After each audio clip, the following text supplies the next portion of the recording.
இந்திய அரசியலில் பீகார் தேர்தல் ஏன் இவ்வளவு முக்கியமாக பார்க்கப்படுகிறது?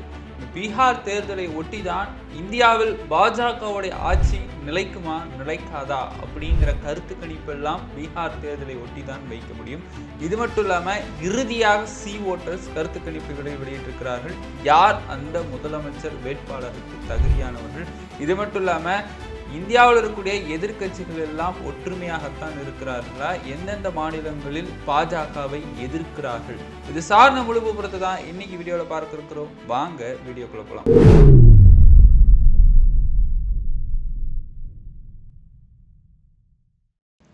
வணக்கம் நண்பர்களே, நான் உங்கள் கோபா சேச்சின்னா. இது அரசியல் களம். தொடர்ந்து பேசுவோம், உண்மையை உறக்க சொல்வோம். நம்முடைய சேனலை மறக்காமல் சப்ஸ்கிரைப் பண்ணிக்கோங்க, உங்கள் நண்பர்களுக்கும் ஷேர் பண்ணுங்கள். மறக்காமல் இந்த வீடியோவை ஃபுல்லாக பார்த்துட்டு உங்களுடைய கருத்துக்களை கமெண்ட் பாக்ஸில் பதிவிட்டுருங்க. இந்தியாவுடைய அரசியல்லையே பீகாரோட தேர்தலை ஏன் இவ்வளோ முக்கியமாக நம்ம பார்க்க இருக்கிறோம்? பீகார் 243 சட்டமன்ற தொகுதி 2005 நிதிஷ்குமார் அவர்கள் ஆட்சியில் இருக்கிறார். அவர் இந்த முறையும் முதல்வர் ஆவாரா, இல்லை தேஜஸ்வி யாதவ் அவர்கள் தான் முதல்வரா? டபுள் இன்ஜின் கே சர்க்காருன்னு சொல்கிறாங்க. டபுள் இன்ஜின் கே சர்க்காரில் பெரும் வீழ்ச்சி தான் அடைஞ்சிருக்குன்னு சொல்கிறாங்க. இதற்கான காரணங்கள்லாம் என்ன அப்படின்னு பார்த்தோம்னால், அதற்கு எதிர்கட்சிகள் குற்றச்சாட்டு வைக்கிறாங்க, பீகாரில் எந்த நலத்திட்டங்களுமே அவங்க செயல்படுத்தலை அப்படின்னு. அதற்காக தான் தேஜஸ்வி யாதவ் அவர்கள் அதிரடியான ஒரு அறிவிப்பை கொடுத்திருந்தார். அதாவது ஆர்ஜேடி ஆட்சிக்கு வரும் பட்சத்தில் ஒவ்வொரு குடும்பங்களிலும் ஒவ்வொரு நபருக்கு அரசு வேலை வழங்கப்படும் அப்படிங்கிற ஒரு அதிரடியான அறிவிப்பை அறிவித்திருக்கிறார். இதில் அங்கே இருக்கக்கூடிய மக்கள் எல்லாம் மகிழ்ச்சி அடைந்து இறுதியாக ஓட்டர்ஸ் கருத்து கணிப்பாக வெளியிட்டிருக்கிறாங்க.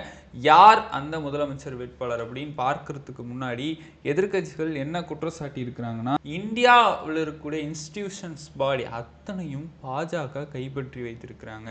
அதாவது central bureau of investigation, enforcement directorate and income tax, உத்தரவுகள், தேர்தல் கமிஷன், ஆளுநர்கள், மற்ற கட்சிகள் எல்லாரையும் தன் கைவசப்படுத்தி இருக்கிறாங்க அப்படின்னு எதிர்கட்சிகள் குற்றம் சாட்டுறாங்க. இதன் மூலமா தங்களுக்கு தேவையான சேவைகளை அவர்களின் மூலமாக பூர்த்தி செய்துக்கிறாங்க அப்படின்னு எதிர்கட்சிகள் குற்றச்சாட்டி இருக்கிறாங்க. ஏன் குற்றச்சாட்டுறாங்கன்னா, இந்தியாவில் பல்வேறு பகுதியில் பார்த்துருப்பீங்க, பாஜக, RSS இதில் இருக்கக்கூடிய எம்எல்ஏக்கள், எம்பிகள் அந்த கட்சியை, அந்த கொள்கையை ஃபாலோ பண்ணுறவங்க எந்த தவறு செய்திருந்தாலும் அவங்க மீது இடி ரைடு பாய்ந்திருக்கா அப்படின்னு கேட்டால் இல்லை. அதுவே எதிர்கட்சிகளுடைய குரல்களை ஒடுக்கும் விதமாக அவங்களுடைய முயற்சிகள், அவங்களோட ஆளுங்கட்சி செய்யக்கூடிய தவறுகளை எடுத்துரைத்தால் அவர்கள் மீது பாய்வது இடி ரைடு. அதனால தான் எதிர்கட்சிகள் இந்த குற்றச்சாட்டை வைத்திருக்கிறாங்க. சரி, இது மட்டும் இல்லாமல் எதிர்கட்சிகள் எல்லாம் ஒற்றுமையாக இருக்கிறாங்களா? எதிர்கட்சிகள் எல்லாம் ஒற்றுமையாக இருந்து, அதாவது தாய் அமைப்பான RSS, பாஜக, தாய் அமைப்பிலிருந்து வந்த பாஜகவை எதிர்க்கிறார்களா அப்படின்னு பார்த்தோமே ஆனால் அதற்கான தரவுகளையும் நம்மால் சொல்ல முடியும். தென் மாநிலங்களில் எதிர்கட்சிகள் மிக வலுப்பட்டு இருக்குது, பாஜகவை எதிர்க்க தொடங்கி இருக்கிறாங்க அப்படின்னு ஆதாரம் தமிழ்நாட்டில் திராவிட முன்னேற்ற கழகம், ஆந்திராவில் ஜெகன்மோகன் நாயுடு. தமிழ்நாட்டில் திராவிட முன்னேற்ற கழகம் எந்த அளவுக்கு பாஜகவை எதிர்க்கிறது என்று நீங்கள் அறிந்தது தான். தமிழ்நாட்டில் 1% கூட பாஜகவுக்கு வாக்கே கிடையாது. ஏன்னா அந்த அளவுக்கு இவங்களோட கொள்கையும் சித்தாந்தத்தையும் நம் தமிழ்நாட்டு மக்கள் பகுத்தறிவு உள்ள மக்கள். அதனால பாஜகவுடைய சித்தாந்தம், கொள்கை இங்க எதுவுமே எடுபடலை அப்படிங்கிறது உண்மையான விஷயம். கல்வியில் சிறந்த தமிழ்நாடு நிகழ்வு கூட நமக்கு அந்த மாநிலங்களிலிருந்து பெரும் ஆதரவு. அவரே இங்க வந்து பங்கேற்று நம்முடைய மாணவர்களை பாராட்டி மகிழ்ச்சியை வெளிப்படுத்தினார். இதெல்லாம் நம்ம தமிழ்நாட்டுக்கு இருக்கக்கூடிய பெருமை. அதே மாதிரி தெலுங்கானால ரேவந்த் ரெட்டி அவர்கள், கர்நாடகாவில் சித்தராமையா அவர்கள், கேரளாவில் கம்யூனிஸ்ட் கட்சி பினராயி விஜயன், இவங்க எல்லாருமே பாஜகவை எதிர்க்கக்கூடியவர்களாகவும் எதிர்கட்சிகளை ஒற்றுமையாக இருக்கிறாங்க. மகாராஷ்டிராவில் உத்தவ் தாக்கரே, சரத்பவார், இவங்க எல்லாருமே பாஜகவை எதிர்க்கக்கூடியவங்க தான். ஒடிஷால பட்நாயக், பீகார்ல லல்லு பிரசாத் யாதவ் அவர்களுடைய மகன் தேஜஸ்வி யாதவ், அதுக்கப்புறம் மம்தா பானர்ஜி, மேற்கு வங்கத்தில் மம்தா பானர்ஜி, டெல்லியில் அரவிந்த் கெஜ்ரிவால் பாஜகவை எதிர்க்கக்கூடியவராக இருந்தாலும் காங்கிரஸோட கொஞ்சம் சில முரண்பாடுகள் இருக்கு.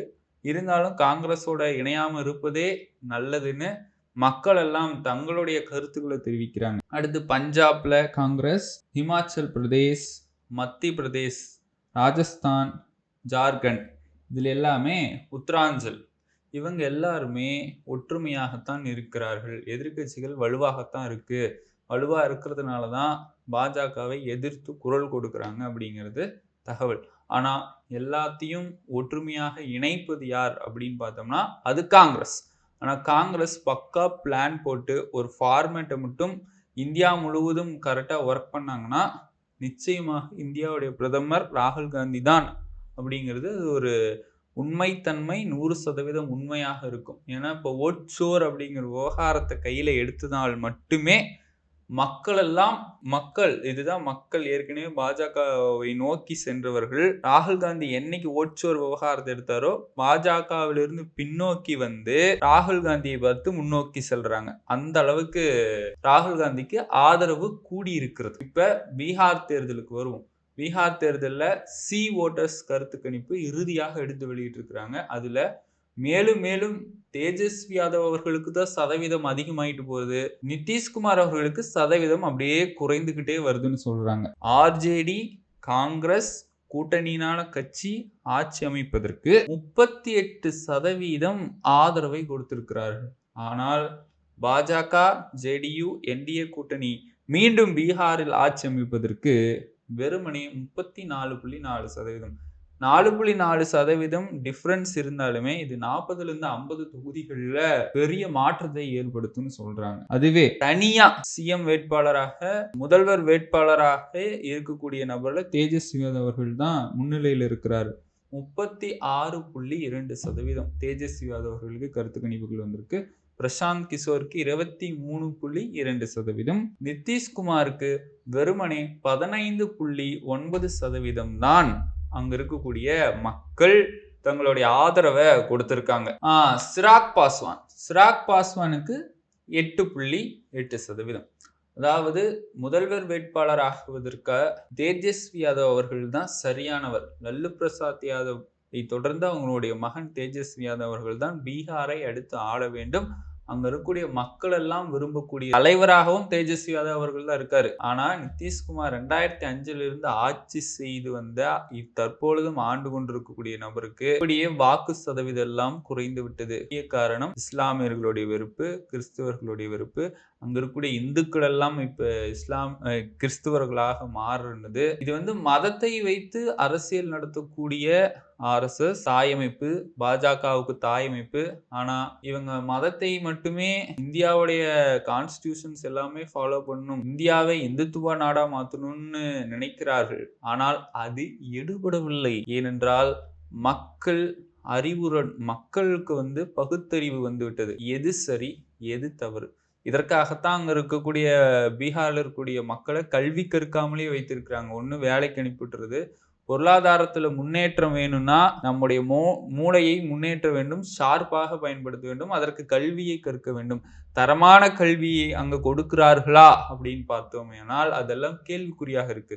அங்க இருக்கக்கூடிய பள்ளிக்கூடங்கள் எப்படி இருக்கு? 2-3 ஆசிரியர்களை வைத்து சரியான கட்டமைப்பே இல்லாமல் அதை மிதுன் மிஸ்ரா மாதிரியான யூடியூபர் எடுத்து போட்டிருந்தாருங்க. அங்க இருக்கக்கூடிய மருத்துவ வசதி எப்படி இருக்கு? அதனால் கல்வி கற்றால் அந்த ஒரு குடும்பம் முன்னேறும். குடும்பம் முன்னேறினா சமுதாயம் முன்னேறும். சமுதாயம் முன்னேறினால் பீகார் மாநிலமே முன்னேறிவிடும். அதற்கு அடிப்படை கல்வி. ஆனால் அந்த கல்வி அங்கு சீராக சிறப்பாக கிடைக்குதா அப்படின்னா இல்லை. பள்ளிக்கூடங்களில் பயிலக்கூடிய மாணவர்களுக்கு உணவு கொடுக்கிறார்களா? அந்த உணவுலையும் பிழை இருக்கிறது, தவறு. உணவு சீரா இல்லை. அதனால பீகாரை முன்னேற்ற வேண்டும் என்றால் தேஜஸ்வி யாதவ் அவர்கள் போன்ற தலைவர்கள் சரியான கல்வியை அங்க இருக்கக்கூடிய இளைஞர்களுக்கு, மக்களுக்கு கொடுத்தாங்கன்னா தேஜஸ்வி யாதவ் அவர்கள் தான் அடுத்து 10 ஆண்டுகளுக்கு அவர் தாங்க முதல்வர். அந்த அளவுக்கு கருத்து கணிப்புகள் வெளியாயிருச்சு. பீகார் தேர்தலை நம்பிதான் இந்தியாவே இருக்கிறது. ஏன்னா பாஜக இத்தனை நாள் இழைத்து கொண்டிருந்த அநீதிகள் பீகார் தேர்தலில் தான் எதிரொலிக்கும்னு சொல்றாங்க. அந்த அளவிற்கு பீகார் தேர்தலை மக்கள் எதிர்பார்த்து கொண்டிருக்கிறாங்க.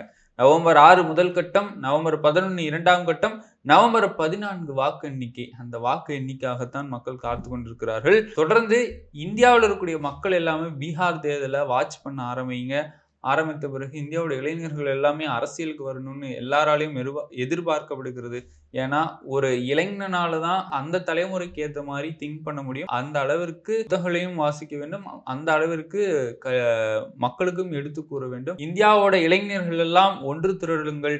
பீகார் அரசியலை நாம் மாற்றுவோம். அடுத்து இந்தியாவிலே தமிழ்நாடு முதன்மை மாநிலமாக இருக்குது என்றால் அதற்கு மிக முக்கிய காரணம் கல்வி, மருத்துவம் மற்றும் சுகாதாரம். இதெல்லாம் நல்லா இருக்கு. அப்ப இந்தியாவையே தமிழ்நாடு ஒரு முன்னுதாரணமாக எடுத்துக்கொண்டு எல்லா மாநிலத்தையும் நம்மால் முடிந்த அளவுக்கு மாற்றுவோம். மாற்றி பீகார்ல ஒரு நல்ல தலைவரை தேர்ந்தெடுக்க நம்மால் எந்த அளவுக்கு உறுதுணையாக இருக்க முடியுமோ. ஏன்னா பீகார்ல இருந்து எத்தனையோ மக்கள் தமிழ்நாட்டுக்கு வந்திருக்கிறாங்க. சென்னையில போய் பாத்தீங்கன்னா பீகாரிஸ் தான் அதிகமா இருக்காங்க. அவங்களுக்கு நம்மால் முடிந்த அறிவுரையை கொடுப்போம், விழிப்புணர்வு ஏற்படுத்துவோம். தேர்தல் அன்னைக்கு நீங்க உங்க ஊருக்கு போங்க.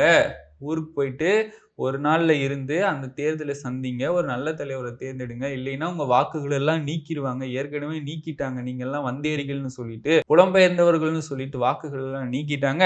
அதனால நம்ம இளைஞர்கள் எங்கெங்கெல்லாம் வட மாநிலத்தவர்களை பார்க்குறோமோ, தேர்தல் அன்னைக்கு உங்க மாநிலத்துக்கு போங்க. ஒரு நல்ல தலைவரை தேர்ந்தெடுங்கன்னு அவங்களுக்கு அறிவுரையை நாம் கூறுவோம். தொடர்ந்து நம்முடைய கோபாசையுடன் இணைந்திருங்கள். மீண்டும் ஒரு அரசியல் களத்தில் நான் உங்களை சந்திக்கிறேன். அதுவரையும் உங்களிடமிருந்து விடைபெறுவது நான் உங்கள் சின்னா.